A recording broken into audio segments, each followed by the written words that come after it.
participación. Tenemos y agradecemos la colaboración del licenciado José Manuel Ruiz Rivera.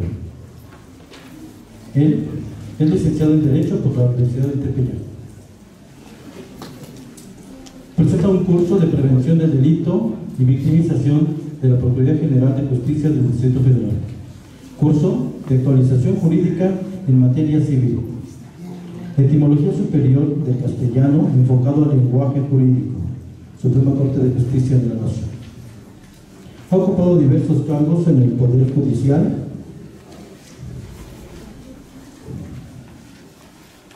Y actualmente es coordinador de actuarios del Juzgado 11º del Distrito en materia civil, quien compartirá con nosotros en relación a la conferencia magistral determinada la Suprema Corte de Justicia de la Nación, donde la labor del perito y su contribución...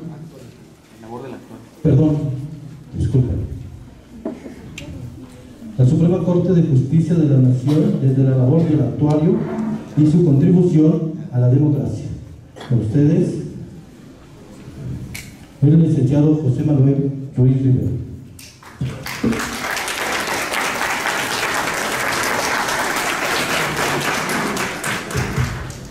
Buen día a todos, muchas gracias por la invitación y el honor que me confirió el maestro Sánchez Torres Cara, al instituto en particular, a todos ustedes por su presencia. Sí, como lo mencionaron, hay un detalle por ahí en la participación. Soy actualmente coordinador de actuarios en un órgano jurisdiccional. Pertenezco al Consejo de la Judicatura Federal, es un órgano regulador y técnico que hace referencia a las actuaciones de los funcionarios públicos federales dentro del Poder Judicial de la Federación. Pertenecemos a la Suprema Corte de Justicia de la Nación, uno de los poderes de la Unión. Bueno, la participación de un servidor por lo que hace el Consejo de la Judicatura Federal desde la labor de la judicial, pues es la siguiente. Primero, pues definiremos qué participación tiene el actuario, qué figura el actuario dentro de un órgano jurisdiccional, ya sea un juzgado de distrito o un tribunal unitario o colegiado de circuito. Bueno, definiendo en antaño como fue o ha sido la fe pública de la cual estamos investidos, y viene del vocablo latín que es actuario, actuarius, y significa actuario o notario. Anteriormente se tenía el actuario como notario, y se fue haciendo esa separación, que el notario pues es una persona investida de fe pública para autenticar y dar fe de aquellas actuaciones, en este caso de dar fe de hechos y actos jurídicos que consignen en actas y diversos instrumentos legales. Esa es la diferencia. El actuario judicial se diferencia entre un notario, pues única y exclusivamente porque es autoridad judicial, en este caso es una autoridad en pleno uso de sus atribuciones. Esa es la diferencia, esa es la fe que el actuario detenta como funcionario público, en este caso de la Federación, que es el caso de un servidor. Se da el nombre, tipos de federatario, se da el nombre de fe pública a la autoridad legítima que atribuye a los escribanos, en este caso en antaño, a los notarios, agentes de cambio, corredores de bolsa, cónsules, secretarios, actuarios de juzgados, tribunales y de otras instituciones oficiales, así como a otros funcionarios públicos, en este caso los registros públicos, para que los documentos que autorizan de debida forma sean considerados como auténticos y el contenido en ellos sea tenido como verdadero mientras no se produzca prueba en contrario. Bien, hay una evolución respecto al origen. Voy a tratar de darles el marco teórico, el marco jurídico, y me gustaría, si me permite el comité organizador, me gustaría hacer más práctico el tema que voy a tratar por la naturaleza de mi encargo, por la naturaleza del tema a tratar, que es el de un actuario, la figura de un actuario judicial, como parte integrante de un órgano jurisdiccional, pues por la problemática que pasamos nosotros en el día a día de nuestra actuación, la mala información que también tiene el ciudadano, en este caso el gobernado, por lo que hace esta figura, y sobre todo diferenciando sin afán de hacer menos la actuación del actuario del foro local o del foro común al actuario del foro federal, que sería una gran diferencia, y voy a explicar, o ahorita va a ser práctico en la explicación del por qué hay una diferencia entre una y otra autoridad que detenta el mismo cargo, ¿verdad? Bueno, pues como decíamos, el actuario judicial, si podemos avanzar, el actuario judicial se define como aquel auxiliar judicial que da fe en autos procesales. Ese es el término general de lo que es el actuario judicial. En el derecho mexicano es un funcionario auxiliar de los órganos jurisdiccionales, de los juzgados en este caso, que notifica los acuerdos judiciales y ejecuta las diligencias tales como embargos, aquellos especiales de desahucio, etc. Finalmente somos una autoridad ejecutora. Esa es la participación que tenemos en un órgano jurisdiccional. Somos ejecutores, sin embargo, también como medio de protección constitucional, que es un juzgado federal, en donde conocemos de los juicios de amparo, también conocemos de los juicios procesales, en donde algunos asuntos especiales llevan a la ejecución, como son los juicios ejecutivos mercantiles, grosso modo, ¿verdad? Bueno, la función actuarial dentro del Poder Judicial de la Federación, los actuarios son los funcionarios judiciales investidos de fe pública que se encargan de comunicar a las partes en un juicio las resoluciones que han tomado los jueces o magistrados en los juicios o procedimientos legales que se tramitan ante ellos. Asimismo, se encargan de dar cumplimiento a las órdenes de los jueces o magistrados que tienen que llevarse a cabo fuera de las instalaciones de los juzgados o tribunales. Los actuarios en el ejercicio de sus funciones estamos investidos de fe pública, lo cual es importante porque la notificación es la forma, la manera o procedimiento previsto por la ley a través de la cual el tribunal hace el conocimiento a los interesados del contenido de un auto, acuerdo o sentencia en el caso de en materia de trabajo, pues, un laudo, que es una resolución que pone fin al proceso, a un juicio.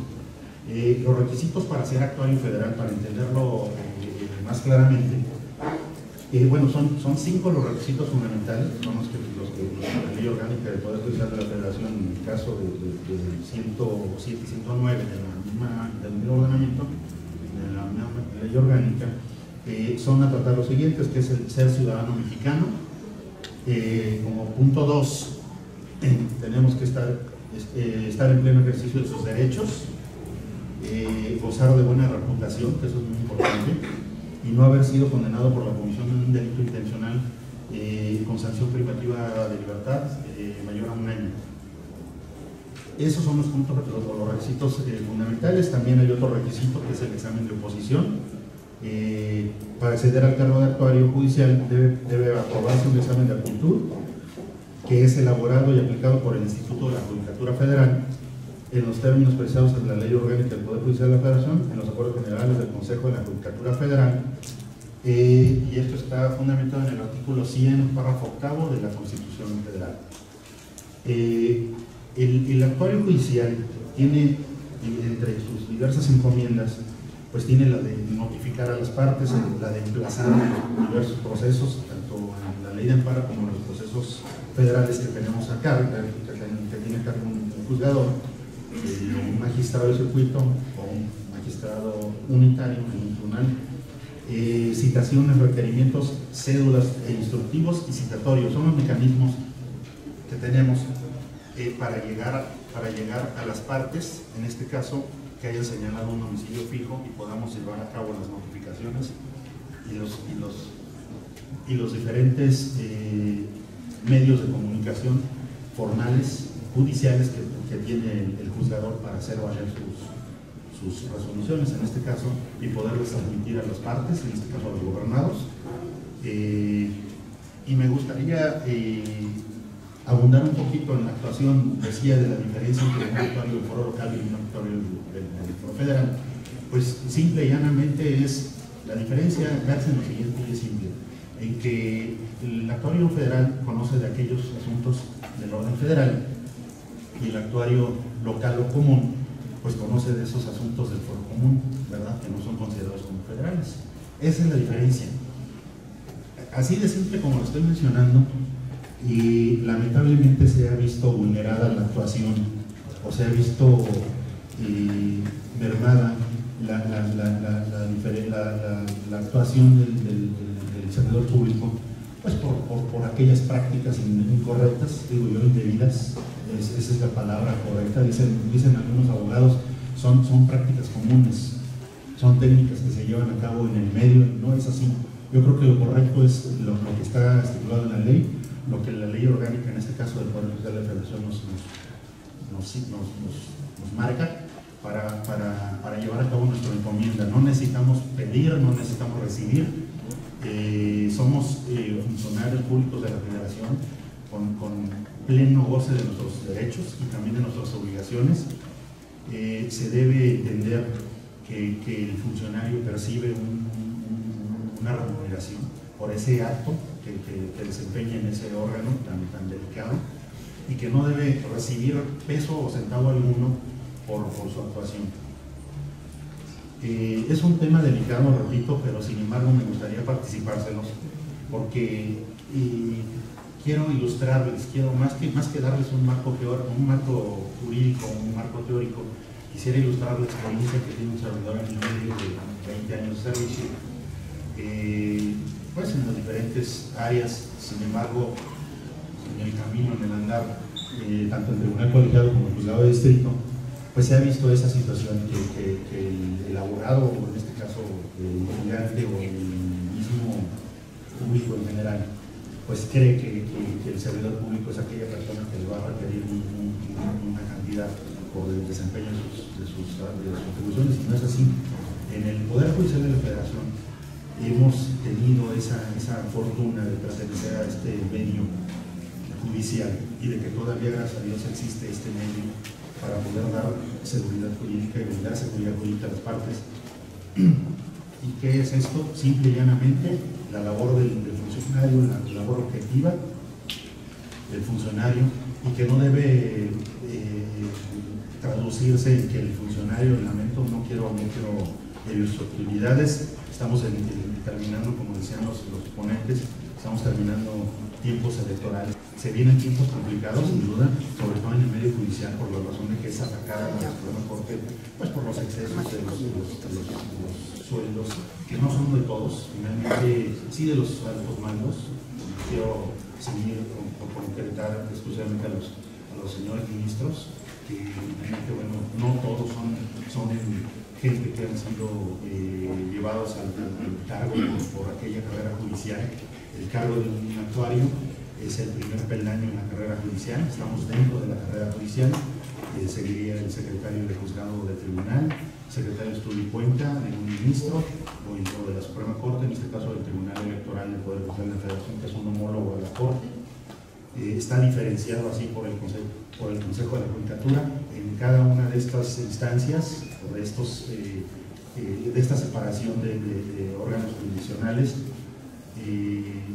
figuran los actuarios judiciales en la Corte, en el Tribunal Electoral, en los tribunales colegiados, en los tribunales unitarios y los juzgados de distrito. Y decía que estamos pasando por este momento de transición tan importante, pretendiendo un servidor inculcarles ese sentido de democracia, de sentido jurídico, sentido de valor, inclusive, tratarlo así, de que cada uno de nosotros aportemos lo que nos toca para poder hacer un cambio, para poder fincar un cambio en el país, como lo hacemos día a día los que formamos parte de este medio. No pretendemos justificar el hecho de que, bueno, tenemos o no buenos sueldos, eso es relativo. Las horas de trabajo que damos, que ofrecemos al medio, es tan vasto que no sabe uno si es un buen sueldo o no, por la razón de que deja uno a la familia, deja uno algunos otros gustos, ¿verdad? Por la preparación, por algunos otros aspectos que finalmente sacrificamos para poder estar en la encomienda. Sí me gustaría compartirles una situación para entender mejor la figura del actuario frente a la sociedad. El actuario judicial, como decíamos, es una persona de investida de fe pública, en donde consigna hechos de verdad en sus diligencias, ya sea razones actuariales, ya sean diligencias de embargo, pero sobre todo eso, que lo que está sentando en una diligencia sea verdad, sea verídico, sea auténtico, no hacer inventos, no tachar, no inventar, sino que la persona que está atrás de esta investidura sea una persona de legalidad. Hablamos ahorita con el doctor, mencionó los aspectos de legalidad. Esos son los aspectos de legalidad. Ese es el derecho en particular, no es el concepto único exclusivo de norma jurídica que determina una conducta de un individuo frente a una sociedad. Concepto general, ¿no? Derecho, sino el hecho de conducirse con ese respeto, con esa probidad y diligencia, aunque nosotros nos manejamos en el medio judicial. Voy a citar un ejemplo. En algún momento que me tocó instruir alguna actuaria, pues no quiero citar fechas, no recuerdo precisamente el tipo, pero finalmente se llevó a cabo una diligencia de embargo en donde un servidor única y exclusivamente pues era el tutor de esta persona a desahogar dicha diligencia, y le hice saber las indicaciones a la abogada, pues que no debía quedarse en el momento de la diligencia con los abogados, independientemente del saludo. Ahí se pierde toda cortesía, y lo digo por lo siguiente: ya no es el hecho de que se dé de la mano al abogado porque no entiende la diligencia, que es la parte actora, sino el hecho de que está involucrada una parte a quien vamos a ejecutar, a quien vamos a embargarle bienes, y otra parte que es la actora, y que la ley misma nos exige a que nos constituyamos en compañía de dicha parte para efecto de llevar a cabo la encomienda. Bueno, pues acudimos a la diligencia. Recuerdo en aquel entonces que era el grupo Aries a quien íbamos a embargar, una empresa de elaboración de piel muy prestigiosa en Chapultepec, con gusto. Y quiero, esta mención que estoy haciendo trae una moraleja. Quiero dejarles, permitirme dejarles esa experiencia, y la tengo muy presente todo el tiempo por lo siguiente. Nos constituimos, entendimos, para entender claramente, el estar dentro de un inmueble no implica que estemos en un estacionamiento en donde el acceso es al público en general, es decir, no está restringido el acceso, no estamos dentro de, ¿verdad? Que es una de las situaciones que hay tesis al respecto, ya la Corte se pronunció al respecto, pero el hecho es que nos constituimos en el interior del establecimiento, un local comercial. El giro es el que les acabo de mencionar, elaboración de artículos en piel exclusivos.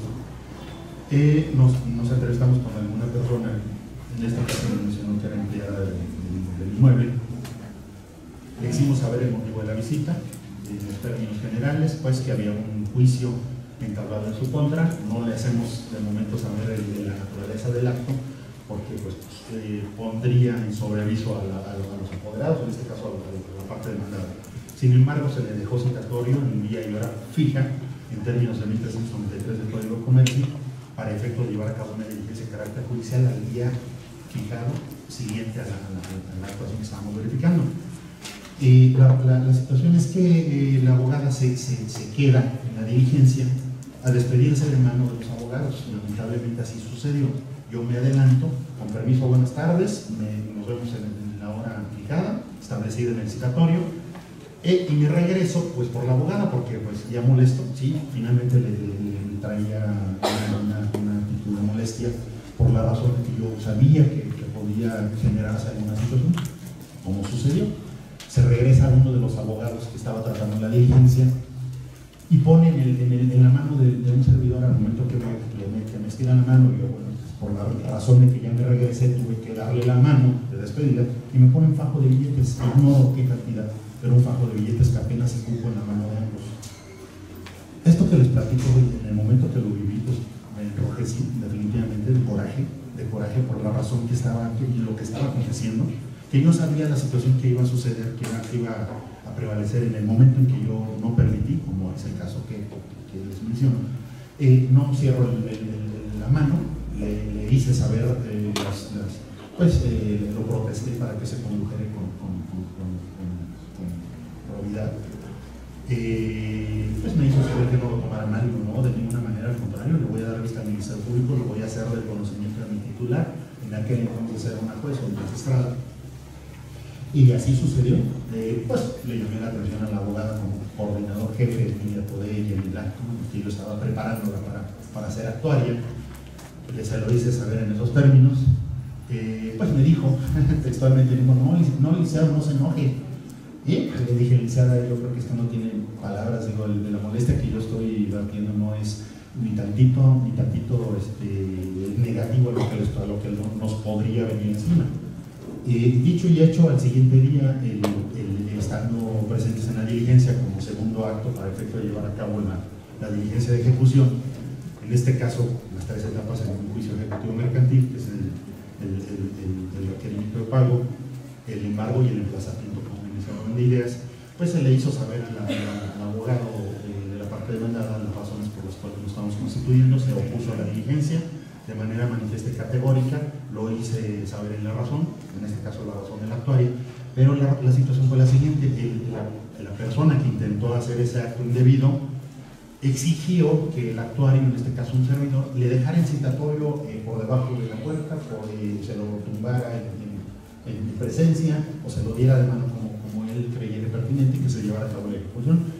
No se llevó a cabo por las razones siguientes: por respetar el derecho humano, en este caso que ya nos rige como actuarios, ya hay una reforma, ya la ley que tiene vigencia a partir de abril de 2013 nos hace saber que hay que salvaguardar el derecho humano, en este caso. Sin embargo, no se iba a dejar de ejecutar el acto, pero sí se le hizo saber en la razón a la señora juez los motivos por los cuales se había abstenido, en este caso la actuaria, de llevar a cabo la diligencia y los aspectos que sí sobresalen al acontecer en ese momento, de dicha diligencia.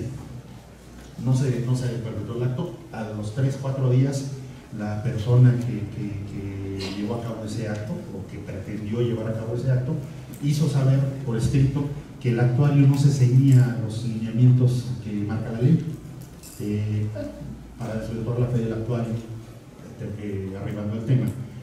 Pues se necesita probar, no nada más es el dicho de las personas, como se da en la calle últimamente con los celulares que se graban circunstancias de hecho, ¿verdad? Y que la gente tiene el derecho de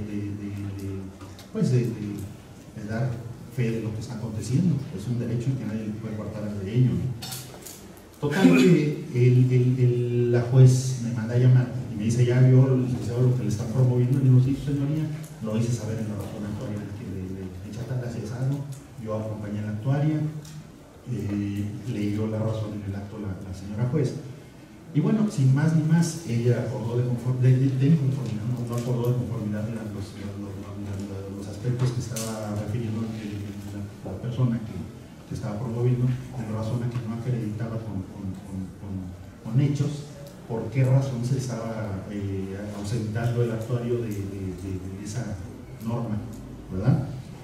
A los 3-4 días, la policía auxiliar, que era la parte actora, se desiste de todos y cada uno de los procesos judiciales que estaban radicados en aquel entonces en los 13 órganos jurisdiccionales en materia civil de la Ciudad de México. Ese sentó un precedente. Es decir, las prácticas indebidas e incorrectas que pretendía llevar a cabo el abogado en ese entonces no fueron correctas, que seguramente entre sus superiores se dijeron: simple y llanamente, no vamos a llevar a cabo diligencia alguna en esos términos en el Poder Judicial de la Federación, y nos regresamos al fuero común. Así fue. ¿Por qué se lo estoy comentando? Sobre todo a los estudiosos, a los estudiantes, todavía los que están estudiando la carrera, y a los que ya la terminaron y que están en posgrado, que son ya estudiosos de derecho. Les quiero compartir estas experiencias para que sepan lo que verdaderamente se suscita en los órganos jurisdiccionales, sobre todo en tratándose de los actuarios judiciales. Tenemos una oficina que está conformada propiamente entrando a los órganos jurisdiccionales, lado izquierdo, lado derecho, distintamente según la estructura del inmueble, pero hay un jefe de actuarios, hay un coordinador de actuarios. Lo correcto es un jefe de actuarios que está al tanto de las actuaciones de sus subalternos, en este caso de los actuarios restantes, que son 4 actuarios por órgano jurisdiccional, 5 con el coordinador. y de todos ellos se atienden de 4, que es limitativo, es limitado completamente para atender las necesidades de toda una ciudad tan complicada como es la Ciudad de México. Pasamos por situaciones muy adversas, dejamos de dormir, no dormimos en 2 o 3 días por las actividades que tenemos encomendadas. Pero esto, repito, quiero hacérselo saber para que ustedes tengan una sensibilidad más profunda de lo que es una persona común, fuera de la investidura que representamos, fuera de ello somos personas comunes, y de lo que nos lleva a actuar de esa manera, que tenemos todavía puesta la camiseta, vulgarmente hablando, y que llevamos a cabo las diligencias con esa honestidad, con ese deber, ¿verdad? Del deber ser, de no dejar de hacer como lamentablemente muchos funcionarios lo hacen, porque es delito finalmente, pero no sancionan ese delito, ¿no? Dejó de actuar, el médico dejó de hacer, dejó de suturar, ¿verdad? Cuando eso le provocó la muerte a la persona.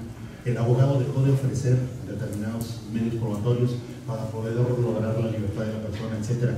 Todos aquellos bienes que son tutelados por la ley y que nosotros como funcionarios públicos tenemos, no detentamos finalmente, afortunadamente no detentamos esos bienes, pero finalmente somos rectores de que ese bien lo detente a quien le corresponde, ¿no? Entonces, concretamente la función del actuario pues, es llevar a cabo diligencias que son propias del juzgado, que son encomendadas por un juez o por un magistrado, todos ellos también con carrera judicial, que han hecho exámenes de oposición para intentar esos puestos, que no son gente que han sido puestas por dedazo o por asignación única exclusivamente por alguna persona que así lo tuvo a bien hacerlo. Sí se habla de un nepotismo en el Consejo de la Judicatura Federal, es cierto, lo hay, pues por la razón de que la gente que requiere el juzgador es gente de confianza. Esa es la justificación, no le doy otra justificación. Está bien señalado que la gente lo pide, de que bueno, es que están los familiares. Sí, efectivamente hay algunos familiares de los juzgadores, no en los propios órganos jurisdiccionales, sino en otros órganos, pero finalmente por amistad con los titulares. Pero lo correcto es que esa gente está comprometida, no como algunas otras personas que no se comprometen, que lamentablemente, de decirlo, los postulantes, en este caso de estos puestos, no están comprometidos, no tienen esa idea, que es correcta. Digo, nada es incorrecto lo que les estoy mencionando, simple y llanamente ustedes ponen ese juicio de lo que está bien y de lo que está mal, pero creo que la gente que detenta un puesto, en este caso un puesto judicial, pues debe ser una persona que esté investida de esa honorabilidad que le caracterice, que sea honesta, que sea congruente con lo que hace y dice, para el efecto que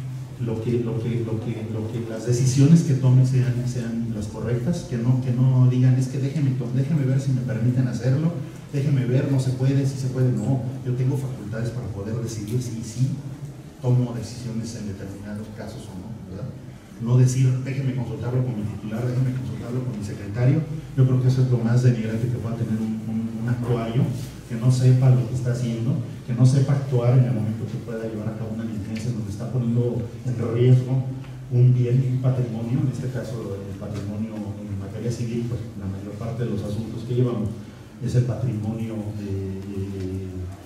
físico, como son los inmuebles,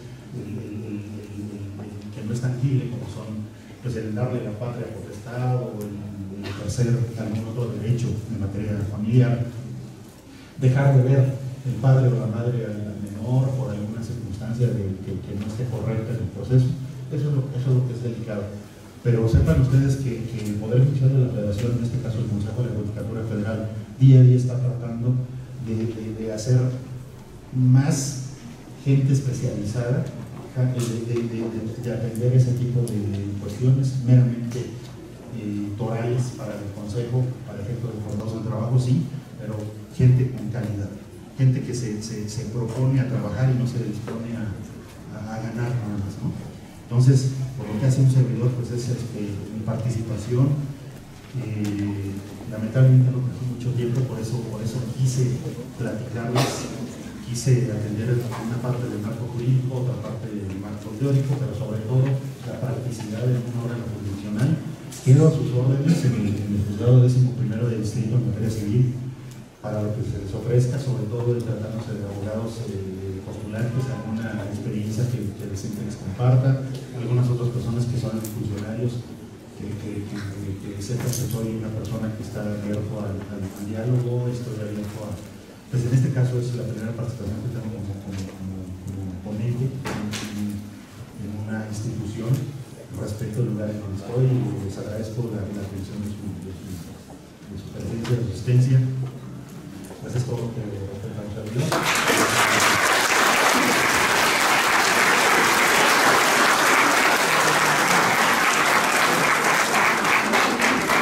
Licenciado Manuel Cruz Rivera, le agradecemos muchísimo su participación y que nos haya mencionado cuál es la actividad que realiza precisamente un actor.